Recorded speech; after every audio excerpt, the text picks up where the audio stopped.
नमस्कार दोस्तों, आपका स्वागत है भारत फार्मा में।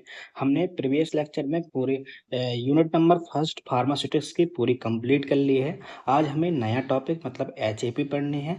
यूनिट नंबर फर्स्ट ही पढ़ना है, चैप्टर नंबर फर्स्ट पढ़ना है। हमने पहले स्यूटिक्स पढ़ी थी, अब हम एचएपी पढ़ेंगे। ठीक है, तो ये बी फार्म का फर्स्ट सेम का है, यानी कि बी फार्मा फर्स्ट सेमेस्टर का एचएपी मतलब इसे शॉर्ट फॉर्म में क्या बोलते हैं, एचएपी बोलते हैं। और इसका पूरा नाम क्या होता है, ह्यूमन एनाटॉमी एंड फिजियोलॉजी। तो ह्यूमन एनाटॉमी एंड फिजियोलॉजी के बारे में बात करनी है इस लेक्चर में।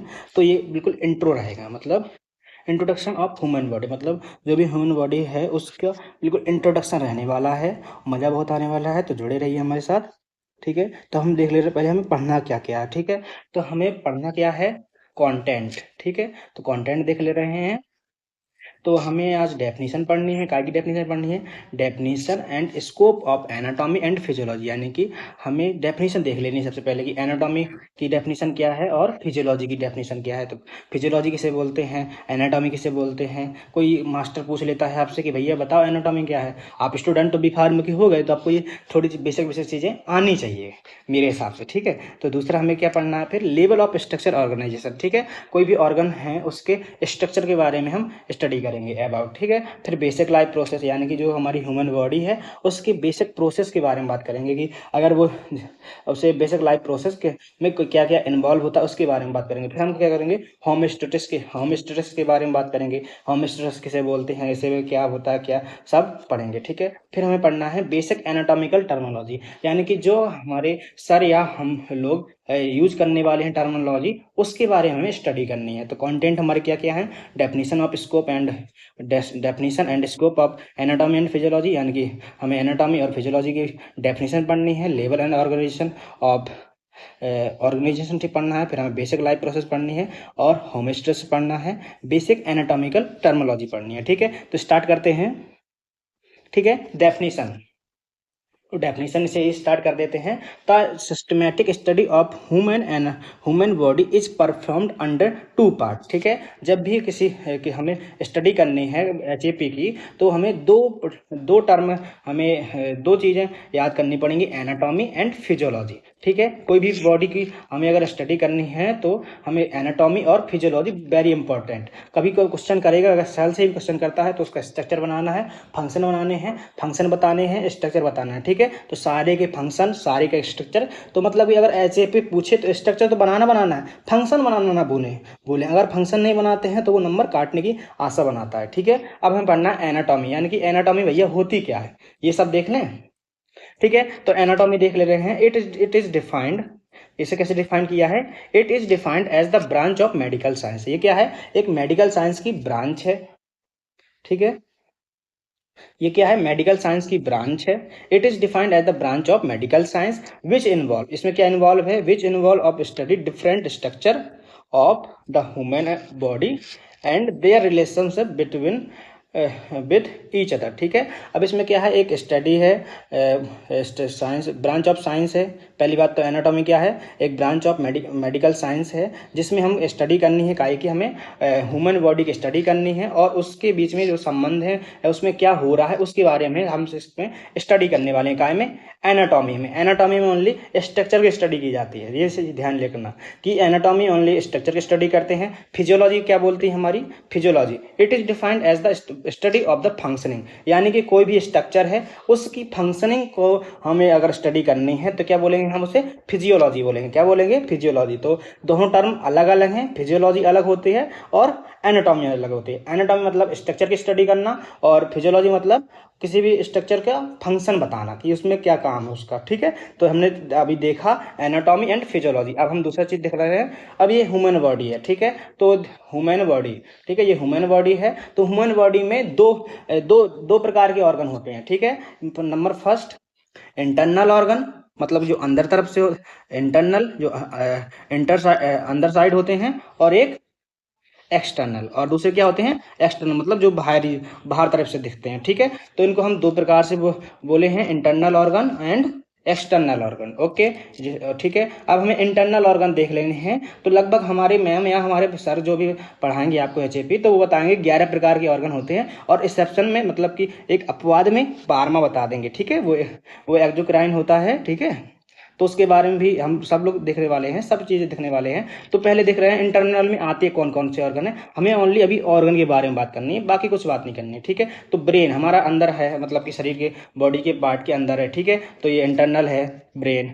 लंग्स शरीर के बाहर तो दिख नहीं रहे ना, तो लंग्स अंदर हैं तो लंग्स हो गए। और हार्ट, लीवर, किडनी जैसे स्टोमच हो गया, और यूरिनरी पार्ट यानी कि urinary system, reproductive system and intestine, और pancreas, kidney and thymus, thymus gland. ठीक है, ये सब क्या है, इंटरनल ऑर्गन है। ओके, हमने सिर्फ ऑर्गन के नाम देखे हैं, ना कि उनकी स्टडी की है। ठीक है, तो लंग्स में क्या होता है, O2 गैसेस एक्सचेंज होती हैं, O2 हमारे अंदर आती है, CO2 चली जाती है। हार्ट में क्या होता है, जो भी हमारा ब्लड है, अशुद्ध ब्लड है, उसको शुद्ध करने का काम करता है। लीवर मतलब कि कोई किसी भी फूड को वो काम करने करता है। स्टोमच मतलब कि पाचन में काम करता है। ठीक है, यूरिनरी मतलब में यानी कि जो भी हमारी यूरिन है उसको उसको काम करता है। ठीक है, रिप्रोडक्टिव मतलब कि जनरेशन को बढ़ाने के लिए या फिर रिप्रोडक्शन के लिए हेल्प करता है। ठीक है, ये हमारे एक्सेस एंडेज है। ठीक है, इंटेस्टाइन मतलब कि स्मॉल इंटेस्टाइन, लार्ज इंटेस्टाइन। ठीक है, ये हमारे क्या में डाइजेशन में हेल्प करते हैं।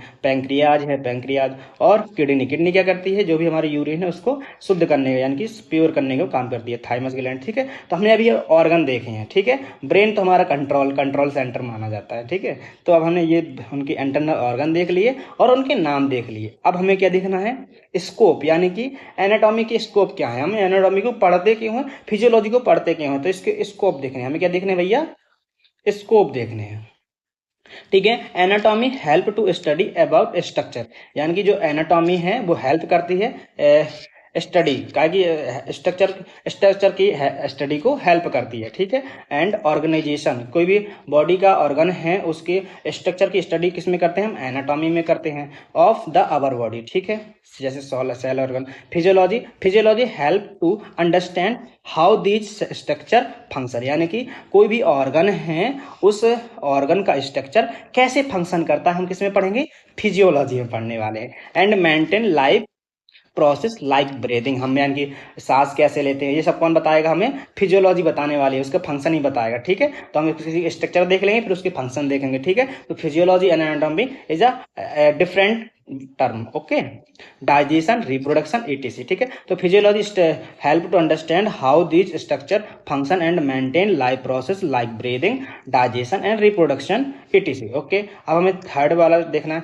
It help to understand the physiology pathophysiology of disease. ठीक है, इससे क्या होता है, हमें अगर हम इसकी स्टडी कर लें, एनाटॉमी और फिजियोलॉजी की अगर अच्छे से स्टडी कर लें, तो हम उसकी पैथोलॉजी मतलब कि अभी हम आप सेकंड सेमेस्टर में एक वो सब्जेक्ट पढ़ेंगे पैथोफिजियोलॉजी। तो मतलब कि अगर हमें एचएपी अच्छे से आती है तो हमें पैथोफिजियोलॉजी में कोई भी दिक्कत पड़ने की नहीं होती है। ठीक है, तो it help to understand the pathophysiology of disease, यानी कि जब हमें एनाटॉमी पता चल जाएगी ह्यूमन बॉडी की और फिजियोलॉजी पता चल जाएगी, तो हम पैथो यानी कि वो कोई भी डिसीज कैसी हुई है उसके बारे में हम जल्दी से पता कर लेंगे। Okay, help in scientific research and leads to advantages in medical treatments and technologies. ठीक है, और इससे क्या होता है, साइंटिफिक रिसर्च और एडवांटेज मेडिकल की ट्रीटमेंट टेक्नोलॉजी बताते हैं। ठीक है, both help to understand the levels of organization like cellular tissues organ system।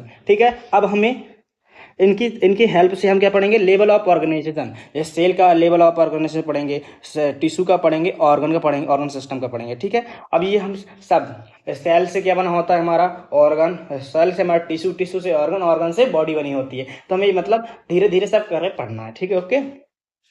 अब देखना हमें लेवल ऑफ स्ट्रक्चर, यानी कि लेवल ऑफ स्ट्रक्चर यानी कि जो हमारा बॉडी है वो किन किन चीज़ों से मिलकर बना है, तो पहले क्या आया, फिर क्या आया, फिर क्या आया, ये सब देखना है हमें। ठीक है, तो हम लेवल ऑफ स्ट्रक्चर देखना है, तो लेवल ऑफ स्ट्रक्चर। ठीक है, तो लेवल ऑफ स्ट्रक्चर में है human body consist of 6 levels. ठीक है, ऑर्गेनाइजेशन यानी कि जो हमारा बॉडी है 6 चीज़ों से मिलकर 6 चीज़ें उसमें होंगी ही होंगी। पहले कौन सी होगी, मॉलिक्यूलर, यानी कि कोई भी केमिकल लेवल होगा ही होगा, यानी कि H2O होगा, ठीक है, मतलब कि कुछ आयंस या मॉलिक्यूल्स केमिकल्स होंगे ही होंगे। फिर जब जो केमिकल बाइंड हो जाती हैं तो क्या बनाते हैं, सेल बनाते हैं, मतलब यानी कि हमारे शरीर में सेल होगी ही होगी। ठीक है, अब सेल जब हमारा ग्रुप ऑफ सेल बना देता है, क्या बनाता है, टिश्यू बनाता है। ठीक है, जब बहुत सारी सेल मिल जाती हैं सिमिलर सेल तो क्या बनाती हैं, टिश्यू बनाती हैं। फिर हमें देखना है ऑर्गन, ऑर्गन लेवल, यानी कि जब हमारी टिश्यू सिमिलर टिश्यूज मिल जाएंगे तो हमें क्या बना देंगे, एक ऑर्गन बना देंगे। ठीक है, जब हमारा एक ऑर्गन कंप्लीट मिल जाएगा तो क्या बनाएगा, हमारा सिस्टम बना देता है, ऑर्गन सिस्टम। फिर इसी से अगर ऑर्गन सिस्टम मिल जाए, जैसे कि ब्रेन हो, कान हो, ईयर हो, लीवर हो, किडनी हो, ये सब मिल जाएंगे तो ये क्या बना देंगे, ह्यूमन बॉडी बना देंगे, एक कंप्लीट बॉडी बना देंगे। तो ये हमारी यानी कि कोई भी अगर बॉडी है तो उसमें 6 चीजें होंगी ही होंगी। कौन सी, molecular level, okay, cellular level, tissue level, organ level, system level, organisation level. ठीक है, अब भैया देखो इसने पूरा बता दिया है कि पहले क्या है, हमारा एटम है। ठीक है, एटम है, फिर क्या हमारा मॉलिक्यूल्स है, क्या हमारा मॉलिक्यूल्स है, मॉलिक्यूलर है। ठीक है, एटम से क्या मिलता है, बनता है, मॉलिक्यूलर बनता है, और मॉलिक्यूलर से क्या बनता है हमारा, ठीक है, ये बता दिया उसने, सेल या सेल बनती है। अब सेल से क्या बनेगी, हमारा कोई भी टिश्यू बनेगा, टिश्यू से फिर ऑर्गन बनेगा। ठीक है, इसने बता दिए सब प्रकार के। फिर क्या बनेगी, हमारी सेल बन जाएगी, टिश्यू बन जाएगा, ऑर्गन बन जाएगा, ऑर्गन सिस्टम बन जाएगा, और हमारा ह्यूमन बॉडी। जब हमारे सभी प्रकार के ऑर्गन मिल जाएंगे तो क्या बना देंगे, ह्यूमन बॉडी बना देंगे। ठीक है, तो पहले क्या बनता है हमारा मॉलिक्यूलर, पहले मॉलिक्यूलर जब गैदर्ड हो जाएंगे तो क्या बनाएंगे, हमारा एक सॉरी एटम, एटम गैदर्ड होंगे तो क्या बना देंगे, a group of atom is का मेड ऑफ मॉलिक्यूलस। ठीक है, तो एटम से क्या बनता है, मॉलिक्यूलर बनता है, मॉलिक्यूलर से क्या बनती है, सेल बनती है। हम इनको दो को नहीं सही बता रहे हैं, सेल बनती है, सेल से सेल जब हम सिमिलर सेल मिल जाती हैं तो क्या बनाती हैं, टिश्यू बनाते हैं, और जब सिमिलर टिश्यू मिलकर क्या बनाते हैं, हमारा ऑर्गन बनाते हैं, और ऑर्गन जब सिमिलर हो जाते हैं तो क्या बनाते हैं, ऑर्गन सिस्टम बनाते हैं, और जब ऑर्गन सिस्टम जब पूरे लेवल्स हो जाएंगे तो क्या बनाएंगे, हमारा एक ह्यूमन बॉडी बना देते हैं। क्या बना देते हैं, एक पूरी बॉडी बना देते हैं। ठीक है, तो इसको क्रमशः लिख दिया जाता है। ठीक है, तो पहले क्या आता है हमारा एटम्स या मॉलिक्यूल्स, एटम फिर मॉलिक्यूल्स, फिर सेल, फिर टिश्यू, फिर ऑर्गन, ऑर्गन सिस्टम, फिर बॉडी। ठीक है, ऐसे क्या होती है, पूरी बॉडी का निर्माण हो जाता है। ठीक है, अब वो भैया ने ये दिखा भी दिया। ठीक है, तो पहले क्या है, हमारा हाइड्रोजन एटम है, हाइड्रोजन एटम से क्या बना, हाइड्रोजन और ऑक्सीजन एटम से क्या बना, हमारा वाटर बन गया। क्या बन गया हमारा, तो ये क्या हमारे एटम है, पहली वाले में, पहले वाली हमारी जो भी ये है, तो पहले में क्या बता दिया उन्होंने, एटम, पहले में एटम है, जब हमारे एटम मिलेंगे तो क्या बनाएंगे, मॉलिक्यूल्स बनाएंगे, क्या बनाएंगे, मॉलिक्यूलर बनाएंगे, और जब मॉलिक्यूलर बन जाएंगे तो क्या बनाएंगे, ये सेल बनाएंगे, क्या बनाएंगे, सेल बनाएंगे। जब हमारी सेल मिल जाएंगी, सिमिलर सेल मिल जाएंगे तो क्या बनाएंगे, ये टिश्यू बनाएंगे। ठीक है, जब टिश्यू सिमिलर मिल जाएंगे तो क्या बनाएंगे, ऑर्गन बनाएंगे, और जब हमारे ऑर्गन सिमिलर हो जाएंगे तो क्या बनाएंगे, एक ऑर्गन सिस्टम बनाएंगे, और ऑर्गन सिस्टम से क्या बन जाती है, ह्यूमन बॉडी बन जाती है। ओके, तो ये हमने उन्होंने एक अच्छी सारणी से बना दिया। ओके, इस तरीके से बना दिया। तो पहले क्या आया, एटम, एटम आ गया, फिर मॉलिक्यूल्स आ गए, फिर सेल आ गई, फिर टिश्यू आ गए, और फिर organ, organ system and body. ठीक है, इस तरीके से ये देखना है। ठीक है, अब फिर क्या है, केमिकल लेवल। अब हमने केमिकल लेवल में क्या क्या चीज आती है, ये चीज देख लेते हैं। तो केमिकल लेवल में क्या आती है, केमिकल लेवल मतलब सिंपलेस्ट लेवल, क्या है, सबसे छोटा लेवल, सबसे छोटी इकाई बोली जाए तो कि केमिकल लेवल मतलब कि सिंपलेस्ट लेवल होती है, the simplest level involving atoms, मतलब इसमें केमिकल लेवल में क्या होंगे, एटम होंगे एंड मॉलिक्यूल्स होंगे, क्या होंगे, मॉलिक्यूल्स होंगे, essential for life like DNA, DNA क्या होता है, केमिकल ही होता है। ठीक है, डीएनए एंड प्रोटीन क्या है, केमिकल्स ही हैं। ठीक है, तो केमिकल में क्या क्या आते हैं, atom and molecules, molecules like DNA and protein. ठीक है, अब सेलुलर में देख लें, सेल्स, सेलुलर में क्या आती हैं, सेल्स आती हैं। तो cellular levels like cells are basic unit of life, cell क्या होती है, एक बेसिक यूनिट ऑफ लाइफ होती है। ठीक है, सबसे क्रियात्मक छोटी इकाई बोली जाती है। ठीक है, तो cells are the basic life of human body. ठीक है, basic unit of life made up of molecules. अब ये जो सेल होती है कैसे बन की होती है, मॉलिक्यूल्स से ही मिलकर बनी होती है, यानी कि are number of group of molecules is make to cellular. ठीक है, सेल। ठीक है, each type of cell has a specific, इसके होते हैं स्पेसिक फंक्शन होते हैं, स्पेसिक काम होते हैं। तो स्पेसिक फंक्शन लाइक नर्वस सेल्स और ब्लड सेल। ठीक है, नर्वस सेल्स का अलग काम होता है और ब्लड सेल्स का अलग काम होता है। ओके, अब हमें जो सिमिलर सेल्स हो जाएंगी, ग्रुप ऑफ सिमिलर सेल्स क्या बनाएंगे, हमारा टिश्यू बनाएंगी। ठीक, क्या बनाएंगी, टिश्यू लेवल देखना है। तो group of similar cells working together to perform specific function, ठीक है। जो सिमिलर सेल्स एक वर्किंग करेंगे आपस में तो क्या बनाएंगे, एक स्पेसिफिक फंक्शन बनाएंगे, जिसे क्या बोलेंगे हम, टिश्यू बोलेंगे। यानी कि example including muscular tissues, nervous tissues and connective tissues. Okay, एक स्केलेटन टिश्यू भी होता है, क्या होता है, skeletal tissue.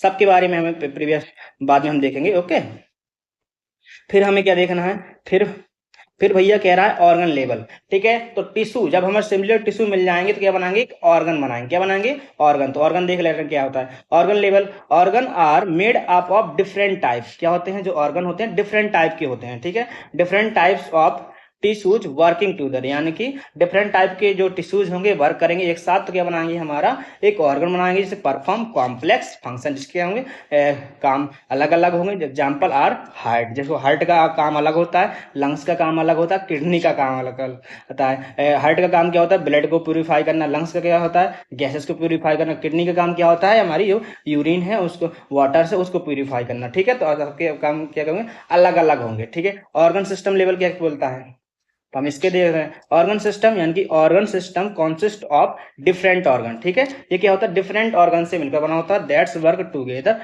To accomplish a common purpose, ठीक है। कॉमन पर्पस में यूज होगा, जैसे example include in digestion. Digestion क्या है, डाइजेस्टिव सिस्टम होता है। रेस्पिरेटरी क्या होता है, respiratory system. And circulatory system मतलब कि ब्लड सिस्टम में सर्कुलेटरी सिस्टम बोल देते हैं। रेस्पिरेटरी गैस सिस्टम होता है। एंड डाइजेस्ट सिस्टम मतलब कि जो भी फूड है उसको डाइजेस्ट करने के बारे में डाइजेस्ट सिस्टम होता है। ऑर्गन लेवल, ठीक है।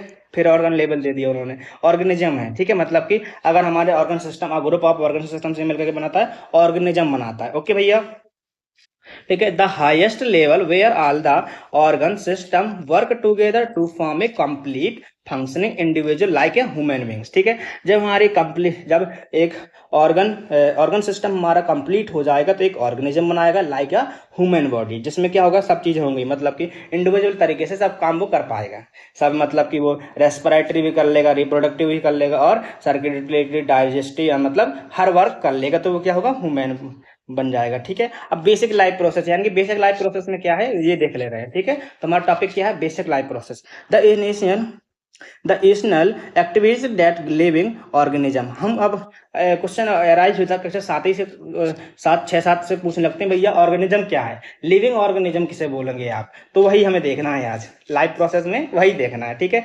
The initial activity that living organism need to perform to sustain life, ठीक है। These purpose process ensure that an organism can grow, reproductive reproduce, maintain its structure and respond to its environment, ठीक है। अगर आपको living organism है तो उसमें क्या क्या चीज होंगी, कि हम कैसे कैसे पहचाने कि वो लिविंग ही है, वो मर तो नहीं गया, तो हम कैसे पहचाने, तो ये चीजें होनी चाहिए। क्या होना चाहिए, वो ग्रो करे, यानी कि उसमें वृद्धि हो, रिप्रोड्यूस करे मतलब रिप्रोडक्शन करे, और उसके स्ट्रक्चर बने, और वो अपने एनवायरनमेंट से रिस्पॉन्ड करे, कोई भी एनवायरनमेंट में काम हो तो उस पर रिस्पॉन्ड करना बताए, तो वो क्या होगी, बेसिक लाइफ प्रोसेस के अंदर इंक्लूड होगा, ठीक है। सम बेसिक लाइफ प्रोसेस और क्या आता है, मेटाबॉलिज्म। यदि वो एक ह्यूमन बॉडी है तो उसमें क्या होगा, मेटाबॉलिज्म होगा, रिस्पॉन्सिव होगा, मूवमेंट होंगी, ग्रोथ होगा, और रिप्रोडक्शन होगा, होमोस्टेसिस होगी,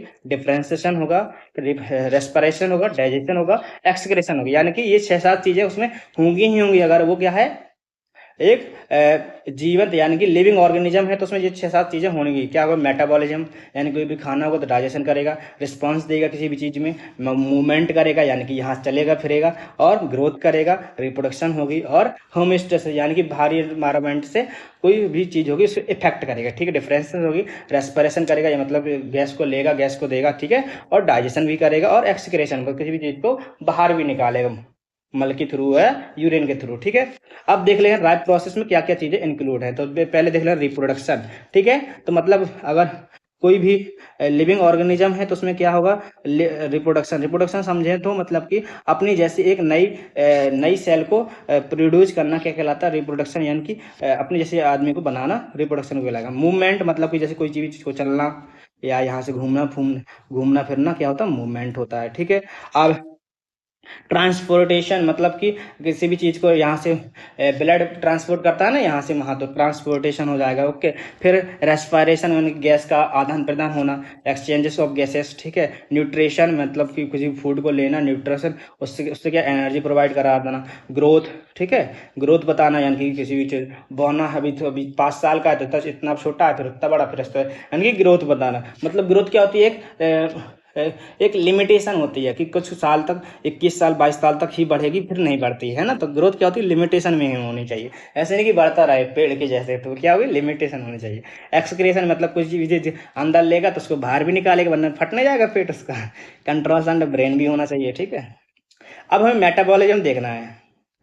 all all the chemical reaction happening in the body to maintain life it include, ठीक है। कोई भी मेटाबॉलिज्म है तो उसमें क्या क्या चीज होगी तो देख ले रहे हैं। मेंटेन लाइफ इंक्लूडिंग कैटाबॉलिज्म मतलब break down molecules to release energy, ठीक है। जब कैटाबॉलिज्म आ जाए तो मतलब ब्रेक डाउन ऑफ मॉलिक्यूल्स, कोई भी मॉलिक्यूल्स होंगे उनका ब्रेकडाउन क्या बोला, ब्रेकडाउन को क्या बोला जाता है, कैटाबॉलिज्म बोला जाता है, ठीक है। कैटाबॉलिज्म क्या होता है, break down molecules to release energy. कोई भी मॉलिक्यूल्स होंगे वो ब्रेक डाउन होंगे तो क्या देंगे, वो हमें एनर्जी देंगे। एनाबॉलिज्म क्या होता है, कोई पूछ लेता है, अभी हमारे प्रिंसिपल सर ने पूछ लिया था कि कैटाबॉलिज्म क्या होता है, एनाबॉलिज्म क्या होता है, पूरी क्लास तबाह, ठीक है। एनाबॉलिज्म क्या होता है, बिल्डिंग अप ऑफ मॉलिक्यूल्स, यानी कोई भी मॉलिक्यूल्स होंगे वो बिल्ड करेंगे, मतलब कि एक नया मॉलिक्यूल्स बनाएंगे, ठीक है। यानी छोटे छोटे मॉलिक्यूल्स बिल्ड होकर एक बड़ा मॉलिक्यूल्स बनाएंगे, उसे क्या बोला जाता है, एनाबॉलिज्म बोला जाता है। कैटाबॉलिज्म मतलब ब्रेक डाउन और एनाबॉलिज्म मतलब बिल्डिंग, ठीक है। ये दो वर्ड आपको या बहुत अच्छे से याद करने हैं, break down and building. Building आए तो एनाबॉलिज्म और ब्रेक डाउन आए तो कैटाबॉलिज्म, ठीक है। जैसे क्या करते हैं, अब जब बिल्डिंग होगा तो मतलब स्टोर, एनर्जी स्टोर करते हैं, क्या करते हैं, एनर्जी स्टोर करते हैं। जैसे प्रोटीन है, फैट है, कार्बोहाइड्रेट, ये क्या करते हैं, सब हमारे एनर्जी स्टोर का काम करते हैं, ठीक है। ये क्या बोले जाते हैं, एनाबॉलिज्म होते हैं, ठीक है।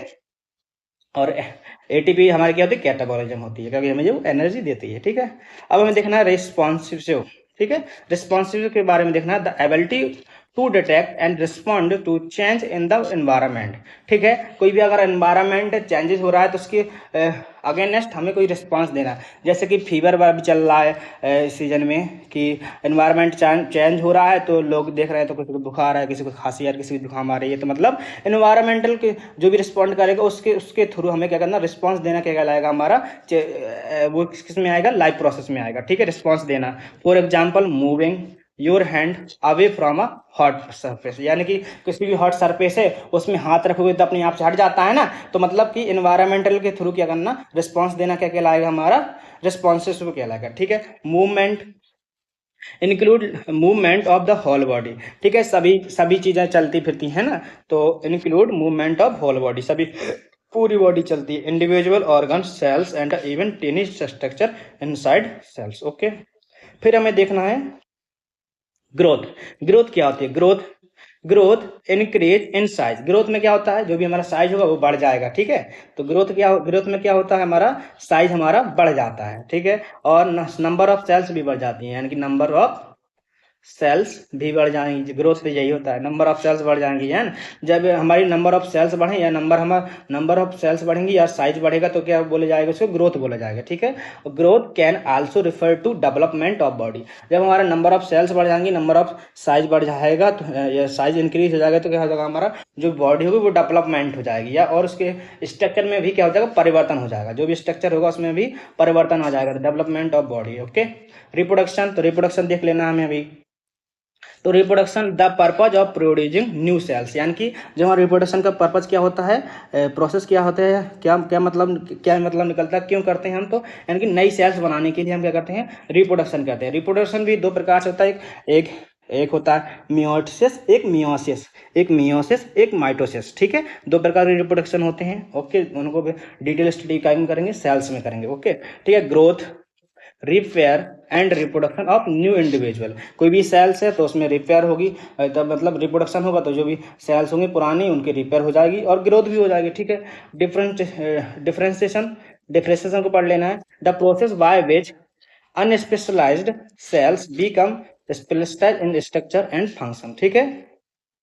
कोई भी सेल्स है तो उस पे के डिफरेंट स्ट्रक्चर होंगे और डिफरेंट उसका फंक्शन होगा, ठीक है। उसमें डिफरेंशिएशन यानी कि जैसे कि उसकी एनाटॉमी अलग होगी, फिजियोलॉजी अलग होगी, तो वो क्या हो जाएगा, हमारा डिफरेंशिएशन हो जाएगा। For example, stem cells develop into nervous cells और मसल सेल। देखो, मसल सेल का बॉडी के लिए यूज होता है, नर्वस सेल्स मतलब कि ब्रेन के लिए यूज होना, और ठीक है, स्टेम सेल्स का भी अलग रूल होता है, तो ठीक है, यूज होता है। तो यह यानी कि उनका साइज भी अलग होगा और फंक्शन अलग होगा, तो क्या बोलेंगे, डिफरेंशिएशन बोलेंगे। ओके।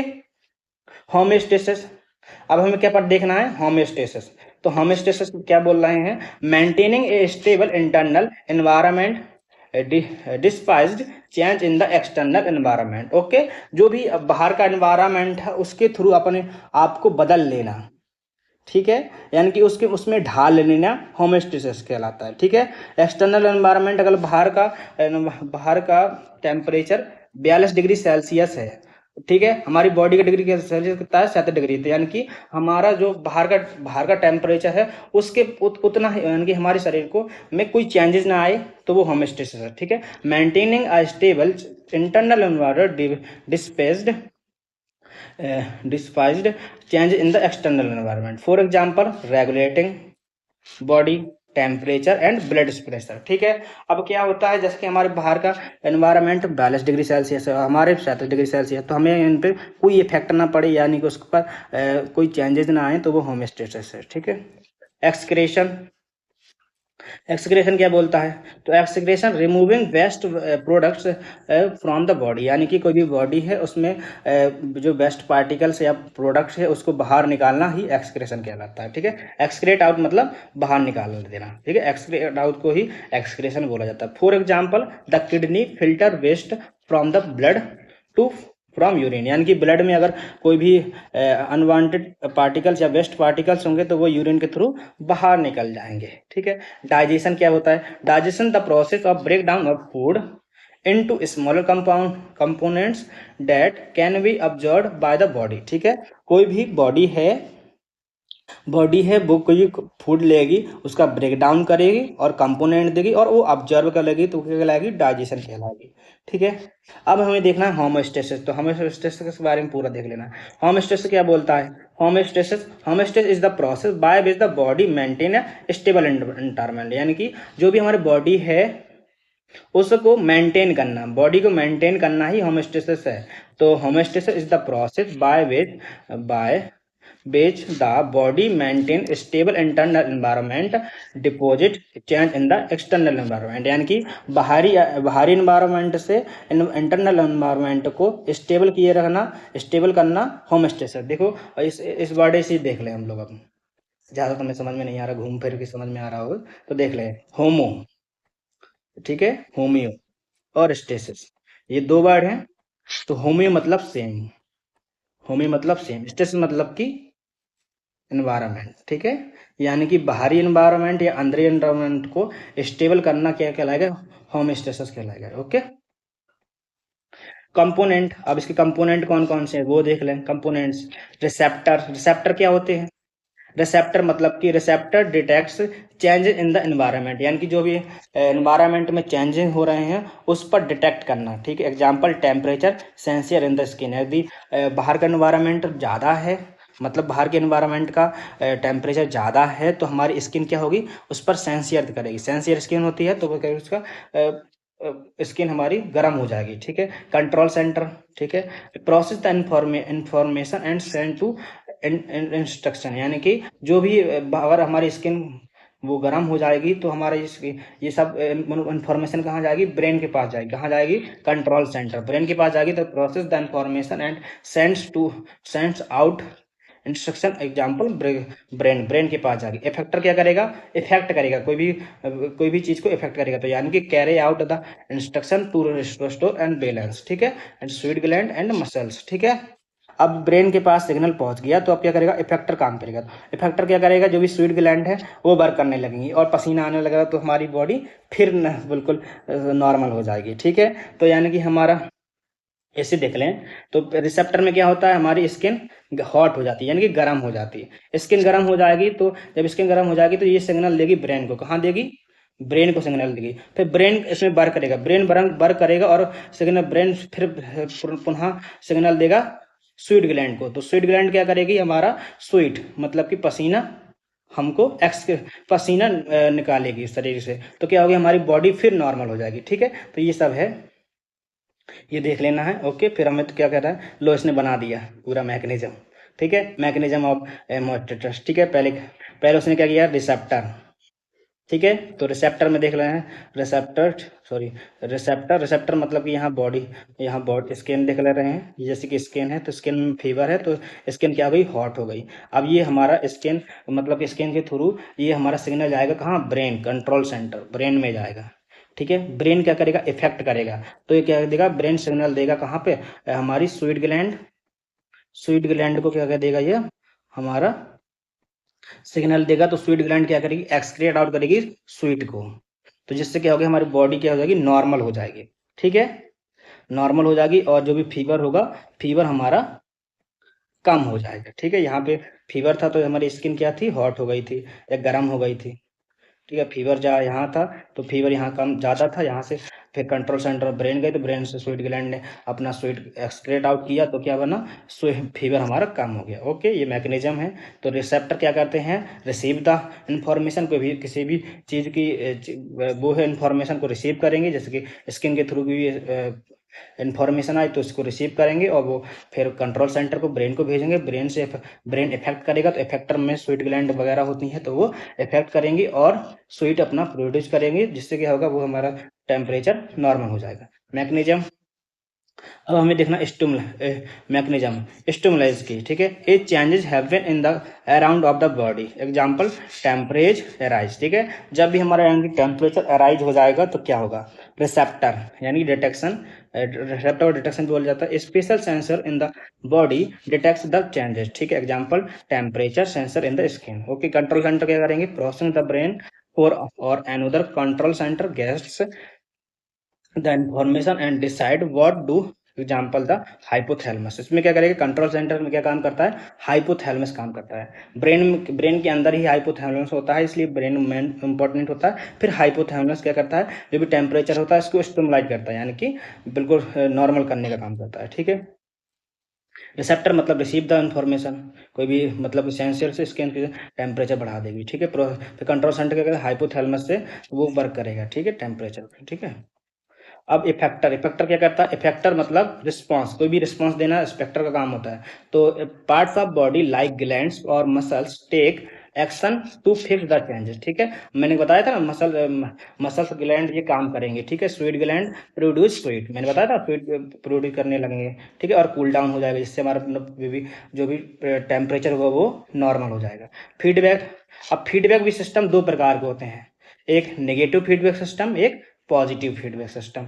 नेगेटिव फीडबैक सिस्टम में क्या होता है, नेगेटिव चीज होती है, पॉजिटिव फीडबैक मतलब पॉजिटिव प्लस से जनरेट करते हैं। ओके, तो नेगेटिव फीडबैक सिस्टम क्या बोलता है, negative feedback system the response stop once of the body is the back normal. ठीक है, इसमें क्या होता है, नॉर्मल चीजों में होता है, जैसे sweating stops when the body cools down. ठीक है, ये क्या है, नेगेटिव फीडबैक सिस्टम होता है। पॉजिटिव फीडबैक सिस्टम यानी कि इन रेयर केस, ये क्या होता है, रेयर केस में होता है, the response keep going until a specific result in achievement. ठीक है, ये मतलब जैसे stronger construction during child birth, normal pregnancy होती है तो वो पॉजिटिव फीडबैक सिस्टम में आती है। Okay, example body temperature. ठीक है, बॉडी टेम्परेचर, ब्लड शुगर यानी कि blood sugar regulation, water balance, blood BP और पीएच बैलेंस, कैल्शियम रेगुलेशन। ठीक है, अब हमें देखनी है बेसिक टर्मिनोलॉजी या एनाटॉमिकल टर्मिनोलॉजीज। ठीक है, तो anatomical terminology of the body can be studied under three groups, तीन ग्रुप्स में हमें इसकी स्टडी करनी है, एक डायरेक्शनल और एक sectional planes of the body, एक बॉडी कैविटी। ठीक है, तीन में, तो पहले हम देखते हैं डायरेक्शनल टर्म्स। ठीक है, these are use to locate one body structure with respect to an other. ठीक है, डायरेक्शनल में हमें चार चीजें पढ़नी है, कौन कौन सी, इंटरर मतलब कि फोर वेंट्रिकल, और पोस्टीरियर और डोर्सल बोलते हैं, सुपीरियर मतलब कि कैरनल। ओके, अब एंटीरियर क्या कहता है, एंटीरियर, एंटीरियर मतलब कि टुवार्ड्स फ्रॉम द बॉडी, ठीक है।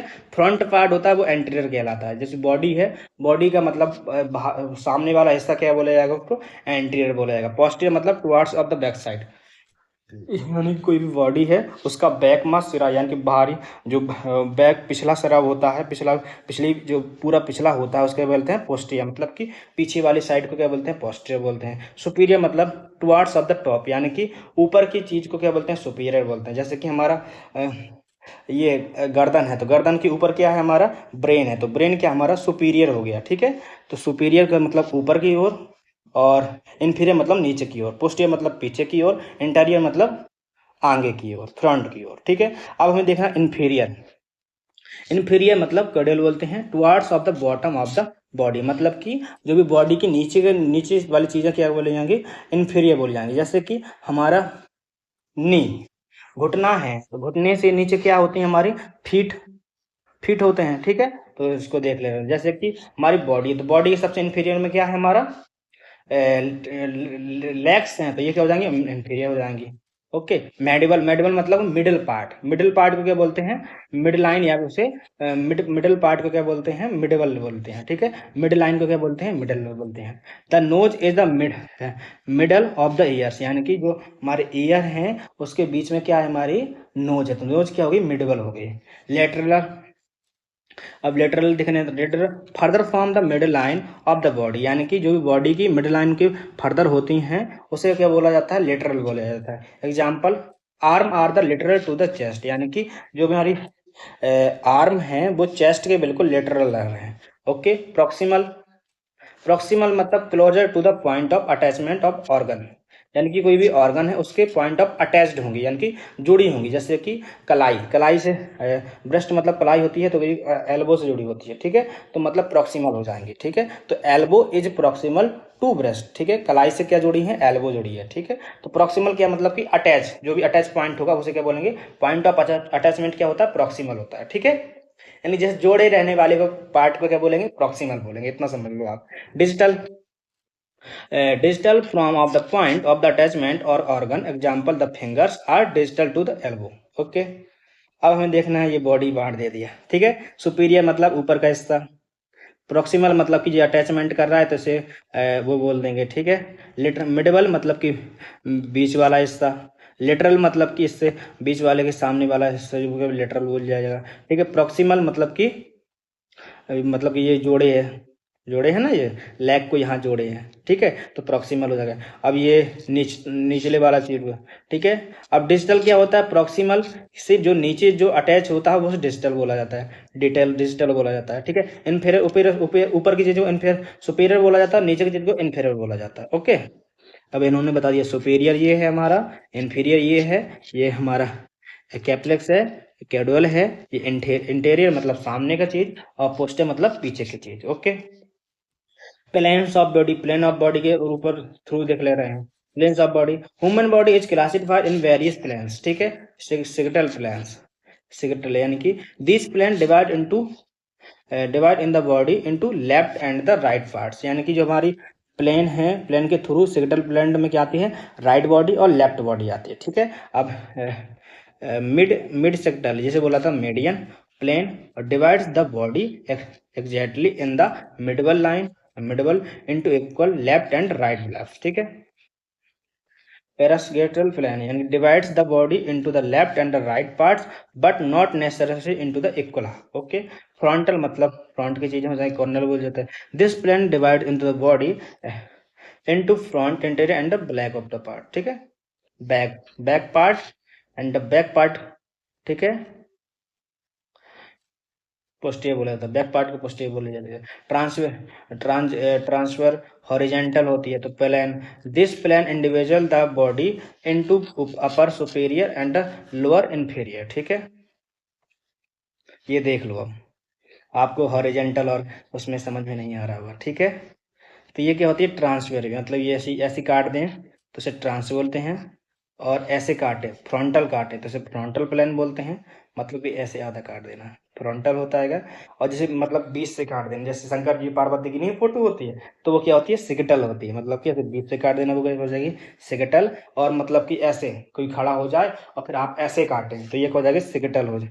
ये क्या हो जाएगी, फ्रंटल हो जाएगी। मतलब फ्रंट से काटना फ्रंटल हो जाएगी, और ट्रांस मतलब कि बीचों बीच काटना वो ट्रांसफर हो जाएगी। और ये शंकर पार्वती की याद में रख लीजिए तो हो जाएगी सिगटल हो जाएगी। ठीक है, यहाँ पे शंकर जी की फोटो हो जाती है, यहाँ पार्वती जी की फोटो हो जाती है। ओके। बॉडी कैविटी, अब हमें बॉडी कैविटी देख लेनी है। तो cavities are the spaces of the body containing internal and internal organ. ठीक है, बॉडी कैविटी दो प्रकार की होती है, एक डॉर्सल कैविटी, एक वेंट्रल कैविटी।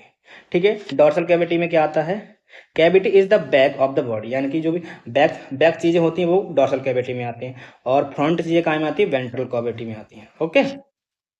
जो भी फ्रंट की चीज़ें होंगी वो वेंट्रल कैविटी में आएंगी, और जो बैक बैक साइड वाली चीज़ें होंगी वो डॉर्सल कैविटी में आएंगी। ओके। अब डॉर्सल कैविटी में क्या आती है, क्रेनल, मतलब ब्रेन। ब्रेन हमारा बिल्कुल सामने आता है, इसलिए डॉर्सल कैविटी में। स्पाइनल कॉर्ड, ठीक है, बिल्कुल। देखो, क्रेनियल कैविटी, ब्रेन हमारा बीच पीछे पीछे साइड आता है, इसलिए डॉर्सल कैविटी हो गई, सॉरी उसको बोल दिया था मैंने। क्रेनियल कैविटी मतलब बैक की चीज़ है, वो डॉर्सल कैविटी मतलब बैक की चीज़ है। तो देखो, क्रेनियल कैविटी क्या होती है, बीच बैक में आती है, इसलिए ब्रेन हो गया। स्पाइनल कॉर्ड देखो पीछे आता है। ठीक है। अब वेंट्रिकल, वेंट्रिकल मतलब फ्रंट, बाहर फ्रंट की चीज़ें। ठीक है, तो ये थॉरेसिक आता है, थॉरेसिक में क्या आता है, लंग्स, देखो फ्रंट ही में है। और मिडिचम मतलब कि ट्रैकिया और ईयर, एसोफेगस। ट्रैकिया देखो हमारे सामने ही है, और एसोफेगस भी सामने होता है। एब्डोमिनल में क्या आता है, लीवर आता है, स्टोमच और पैंक्रियाज। ये देखो सब सब फ्रंट में सब चीज़ें आती हैं, इमेजिन करना खुद से। ठीक है, तो सब आती हैं। ब्लैडर, पेल्विस ब्लैडर और रिप रोड और ऑर्गन, ये सब क्या आते हैं, हमारे फ्रंट में चीज़ें आती हैं। और पेरिकार्डियल, हार्ट और ग्रेट वेसल्स भी काय में आती हैं, हमारी बाहर फ्रंट में आती है। अब बॉडी कैविटी की उसको देख रहे हैं। Cranial body, cranial cavity dorsal में आती है। कोई पूछे क्रेनियल कैविटी कहाँ किस साइड आती है, विच ऑफ पार्ट्स में आती है, तो आप आपके बताएंगे डॉर्सल बॉडी पार्ट। ओके। वर्टिबल्स भी आती हैं। ठीक है, तो ये देखो बीच में पीछे पीछे है, तो इसलिए पीछे डॉर्सल कैविटी। फ्रंट होती तो मतलब वेंट्रिकल कैविटी। ओके, ध्यान देखना। ठीक है, देखो ये सामने हो गई थॉरेसिक, तो ये क्या होगी, वेंट्रिकल हो गई। और ये देखो, और डायफ्राम भी इसमें आता है, ऑब्जर्वल भी गया दिन वेंट्रिकल में आते हैं। ठीक है, थैंक यू। ये आपका इंट्रोडक्शन पूरा हो गया है। तो मतलब ये चैप्टर पहला था, पहला मान ले रहे हैं हम लोग, एचईपी। एचईपी फर्स्ट का चैप्टर नंबर फर्स्ट, जैसे हम क्या बोलेंगे, इंट्रोडक्शन ऑफ ह्यूमन बॉडी। तो ये हमने पूरा देख लिया है आज। तो कमेंट करना, बताना कहाँ कुछ क्या गलती है। और क्वेश्चन ये है कि डॉर्सल कैविटी में क्या आता है और वेंट्रिकल कैविटी में क्या आता है, इसके आपको बताने हैं। ऑर्गन के नेम बताने हैं, को इंटरनल ऑर्गन कौन कौन से हैं, देखना एक बार वीडियो सही से देखना प्रिवियस करके, तो सब समझ में आ जाएगा। Okay, thank you so much. Start कर दी हमने बी फार्म की, एचएपी का आज पहला चैप्टर हो गया, दूसरा चैप्टर अगली वीडियो में। Thank you so much. जुड़े रहें भारत फार्मा के साथ, लाइक कमेंट करना ना।